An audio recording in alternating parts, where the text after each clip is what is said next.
আপনাকে কি করে ভালো না বাসি ইয়া রাসূলুল্লাহ। যখন আপনি আমাকে ভালোবেসেছেন সেই 1400 বছর আগে, যখন আপনি আমাকে মিস করতেন, আশা করতেন যেন আমার সাথে দেখা করতে পারেন, অথচ তখনও আমি জন্মই হইনি।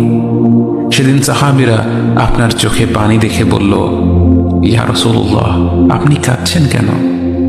আপনি বললেন, আমার ভাইদের খুব দেখতে ইচ্ছা করছে। সাহাবীরা বললেন, আমরা কি আপনার ভাই নই ইয়া রাসূলুল্লাহ? আপনি বললেন, না, তোমরা আমার সাহাবী। আমার ভাই হলো তারা যারা আমার পরে আসবে এবং আমাকে কখনো না দেখেও তারা আমাকে বিশ্বাস করবে। মৃত্যু শয্যায় শুয়ে আপনার অন্তরে এই চিন্তা ছিল যে আমাদের পরিণতি কি হবে। উম্মতি উম্মতি বলতে বলতে আপনি আপনার রবের নিকট ফিরে গিয়েছেন।